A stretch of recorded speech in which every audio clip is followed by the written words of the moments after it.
Hello and good afternoon and welcome to the Trust Fundraising Hub Live.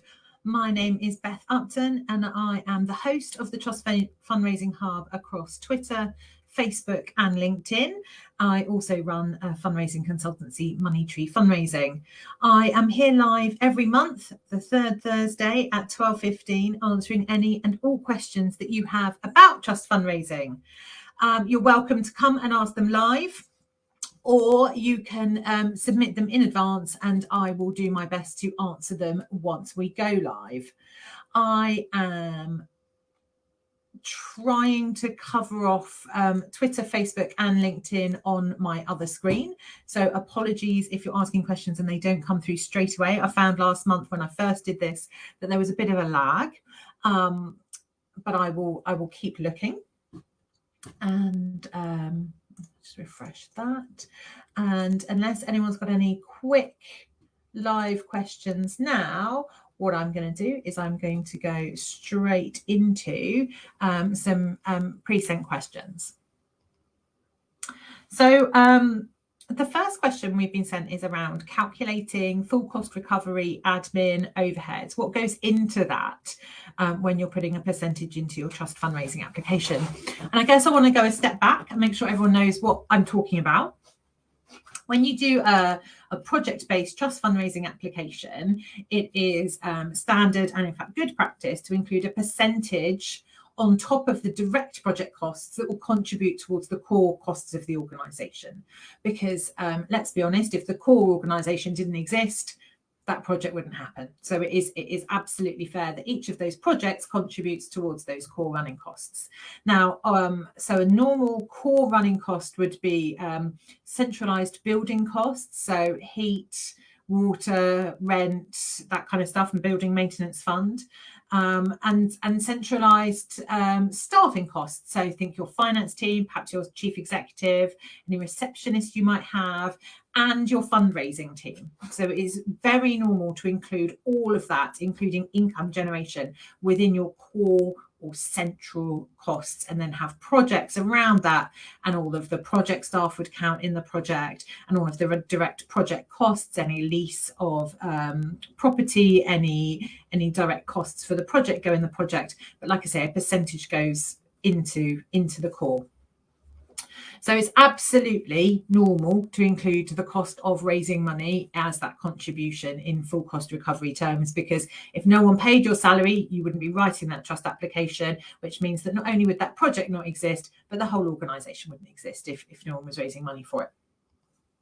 So how you then allocate that is up to you. And what I would say is most important is that you save your workings, so that the next person who does your job, your next manager, the next funder who comes along, who asks you, can see your workings, and that you do it in a justifiable way.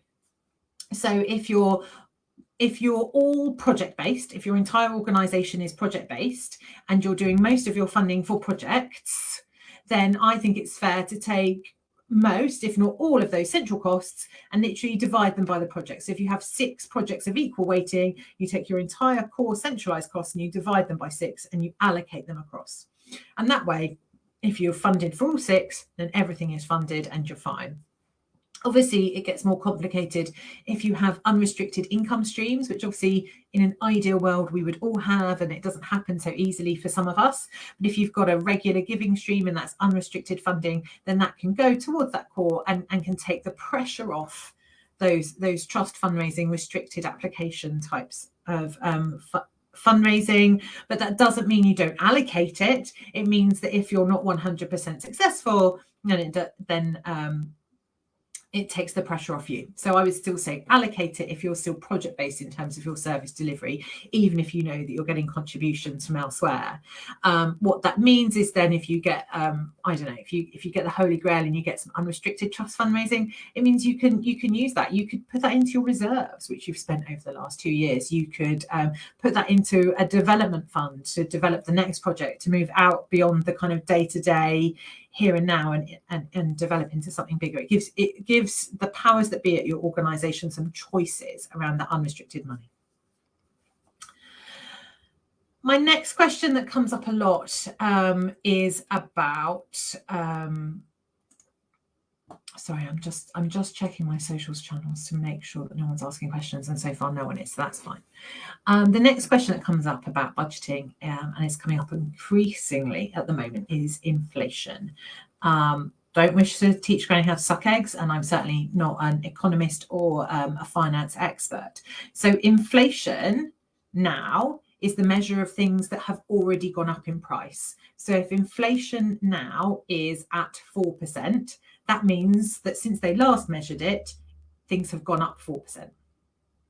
It doesn't necessarily mean things are going to continue to go up 4%. It's inflation as it stands right now is a historical measure. But the government and the Office for Budget Responsibility and the Office for National Statistics also do inflation projections. So there was a headline yesterday in The Guardian saying that the government, or whichever body it is projecting that inflation will be as high as 8% by April. So that means things will continue to rise by 8%. Now, where we get a bit confused, or certainly I get very confused, is inflation of what? Because if you pay a gas or electric bill, I imagine you feel like your gas and electric bill is about to go up a heck of a lot more than 8%. If you pay for your food shopping, we all know, and if you follow Jack Monroe particularly, they have pointed out that food inflation is uneven. Some of it is inflated by 300%, some of it is inflated very little at all from last year. So you need to know that the government has the Consumer Prices Index, the CPI, and that is things that individual people consume. So it isn't what business or government consumes, but it's what individual people consume. So it's food, clothes, transport, healthcare. It doesn't tend to be energy bills, I don't think. And that is the normal measure of inflation, is based on the CPI. So the Bank of England has a target to keep inflation down at 2% or something, and that's CPI inflation. And the reason I'm being really clear about that is that that doesn't include the inflation of mortgage prices, insurance costs, and importantly, it doesn't include energy bills. So that isn't included. CPI is also the basis on which government decides how to increase benefits. So if you're increasing pensions in line with inflation, the government is increasing those by CPI, not RPI. Retail Prices Index is the other one, and RPI is the one that includes larger things such as energy bills, council tax increases, that kind of stuff. Any increase in universal benefits would be based on CPI. So when we are budgeting, coming out of politics and back into trust fundraising, when we are budgeting, we have to consider that things have already gone up.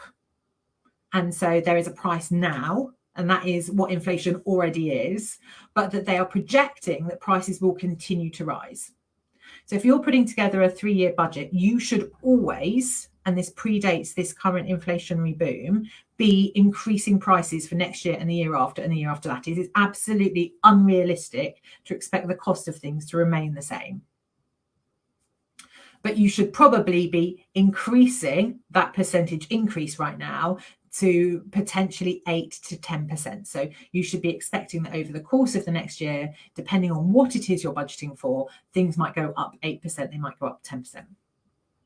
The other aspect of that is salary costs. Now, obviously, salary costs are within the control of an organisation, with the exception of anything that changes from government, which would be mandated increase in employers' contributions to national insurance, and I'm not up on what that might be this year, and any mandated increase in pension contributions, and any mandated increase in minimum wage if you are paying the minimum wage.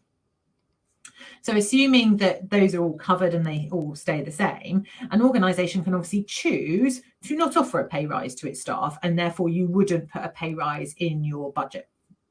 However, you would go back to the fact that that person's cost of living is going up 8 to 10%.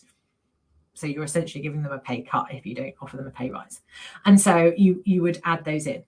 So in terms of funders, it is perfectly reasonable for you to be putting a safe inflation-based increase into a multi-year target, and that includes staff salaries on an inflation-based increase, and it includes overheads costs. Now, you may need to do a higher overhead cost if you're contributing towards a gas bill and an electric bill, given that where we're at with the cost of heating and things going up, energy bills going up. Whereas, you know, if you're on a peppercorn rent for you, or you're on a set lease for your property and you already know in advance that that's not going up, then don't show any increases there. What I'm saying is get quite granular with it and think carefully about, you know, where we're going to be with different things. And again, as long as you can show your workings and as long as it is a justifiable number, then you should absolutely be putting all of that stuff into your budgets and sending those off for trusts to apply for. Trust isn't going to come back to you and say, oh, I think you should have asked us for a bit more because you haven't accounted for inflation. And if by year 3 your grant is no longer covering the cost of your project, and that funder thought they were going to cover the cost of it, unless something wild like really high inflation has happened, which is happening now. So if you're in year 3 of a funding thing now, I'm saying you could maybe do this. But in 2-3 years' time, when we knew this was going to happen, I think it's not fair to go back to funders and say, oh, I'm really sorry, I sort of forgot to include inflation. Like I told you, you'd fund a project, but you can't because I didn't include inflation. So I think we do need to be upfront about it. And if a funder is going to fund all or most of a project, then they need to be aware that that includes an allowance for inflation.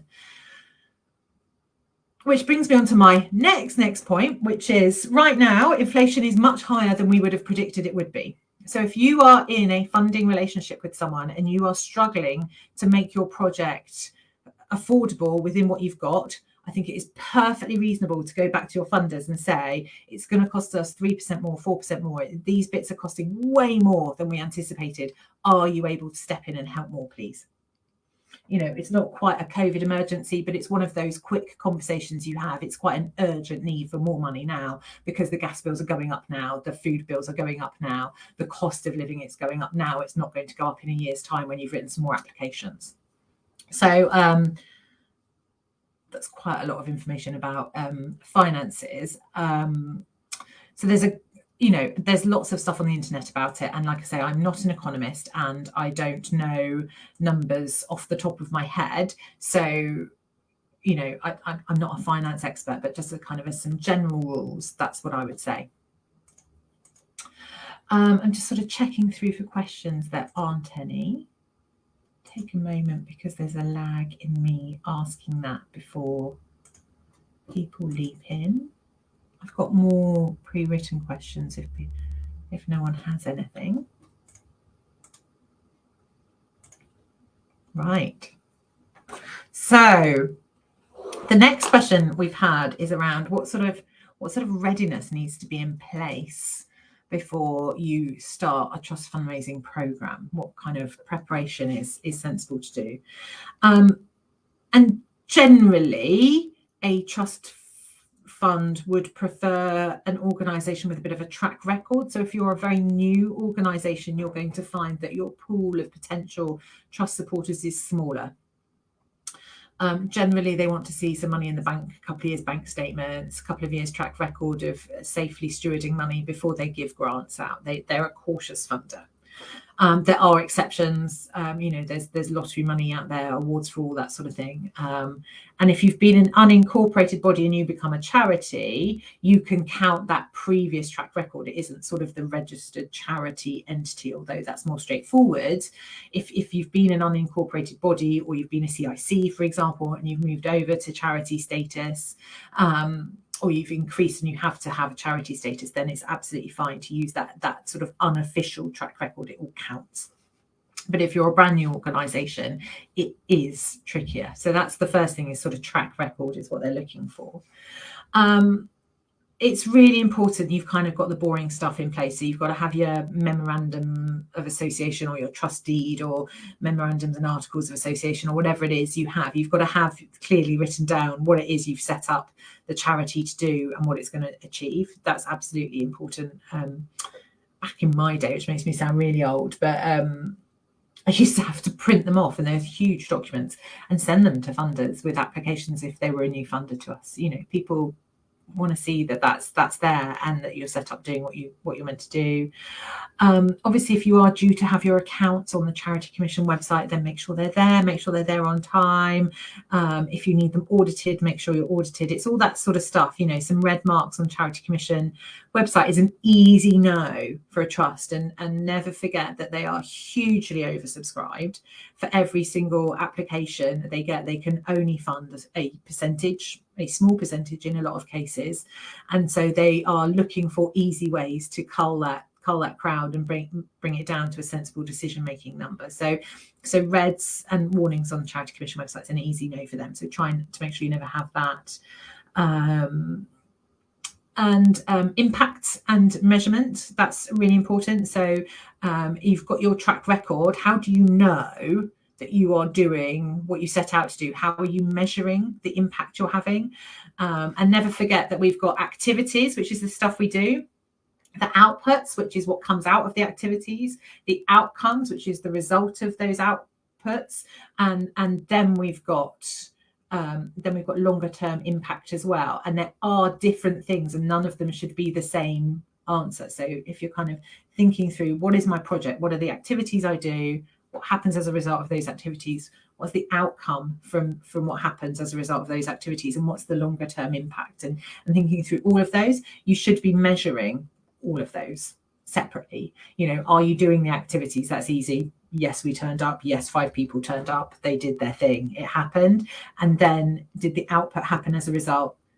Did the outcome happen as a result? And how do you measure that? And what's the impact, and how are you measuring that? So you need to be measuring all of those things. That's a really important thing to get in place from the beginning. It's really hard to do with hindsight. So part of project planning needs to include how you're going to measure the outputs, outcomes, activities, and impact of the project. Obviously, budget. I've kind of talked about budget quite a lot just now. So I think you need a robust budget. It needs to be justifiable, and some trusts will expect, if depending on what it is, 3 quotes for things and things like that. You also need sort of an organisational plan. Not necessarily doing this in the right order, am I? It's what comes from doing off the top of my head. So a trust will need to know that an organisation is well managed. When they make an investment into your organisation, is that money going to be well stewarded?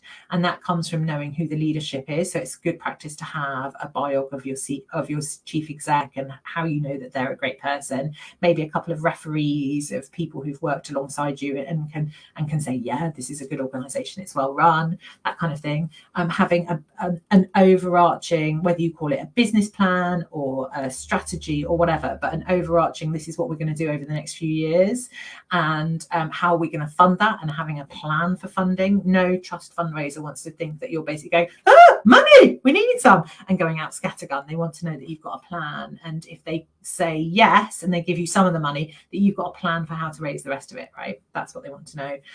That also includes the trustees. Who are your trustees? Maybe some biogs of some sensible ones. So and so is a trustee because they are an expert in the field of the thing that we do. So and so is a trustee because they're an expert finance person and they're helping get our finances on track. So and so is a trustee because they're a fundraising expert, whatever it is. But different trustees for different justifications.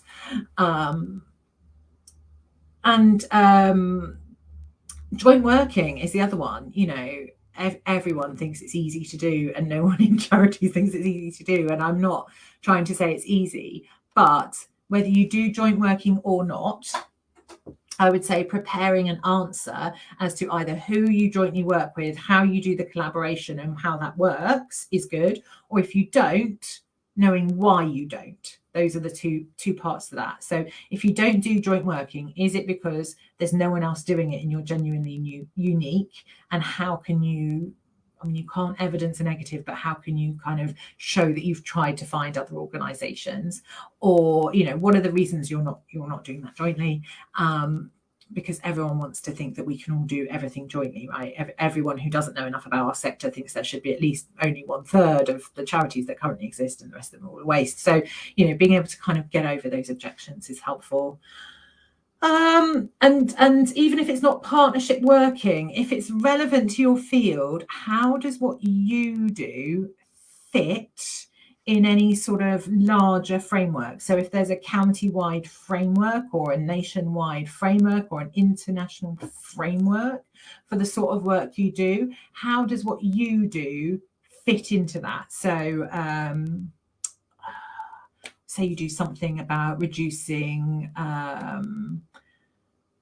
illiteracy in young people. How does what you do fit into the curriculum and the education framework and the supporting people framework, those sorts of things? And there's some national stuff there, and there's some local stuff there, and there's some hyperlocal stuff in all of that, just as an example. So how does what you do support / challenge / augment / just do it shed loads better than any kind of frameworks that might exist? And those are definitely, I mean, all of those things I'd say are the prep. How much of that is formally written down and you've hardcore done it before you go out and write applications is up to you. I think, you know, none of this is working in silos. It's all about the organisation taking full responsibility. And you know, some organisations, everyone prefers to have literally everything ready and then go, and other people kind of, you know, build the track as they're travelling along it.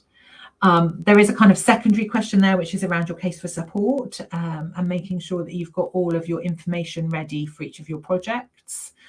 I'm a great advocate of doing that in advance because I just think it makes the whole application writing process more efficient. I think it makes it more efficient because when you're then doing your prospecting, you're deeply into that project and you've worked out a lot of the detail through creating your case for support kind of master document dump record thing. And so you can see all the kind of the hiving off and the segues and the almost fits and doesn't quite fits and all of that stuff when you're doing your research, which helps.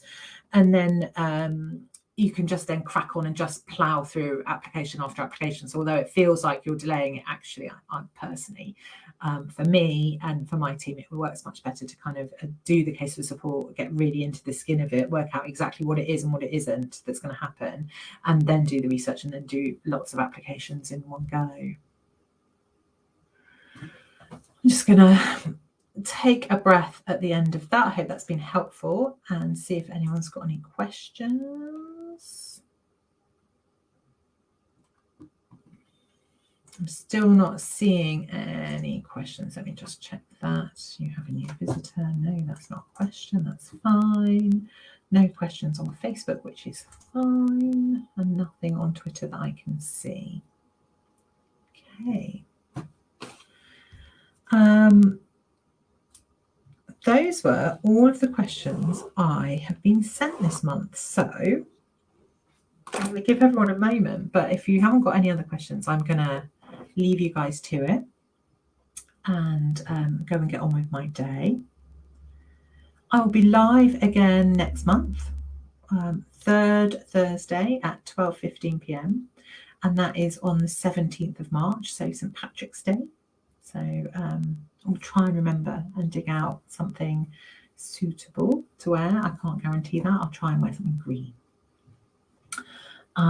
So as always, you are either welcome to come live. I'm here. So right now I'm live on @Trust Fundraise on Twitter.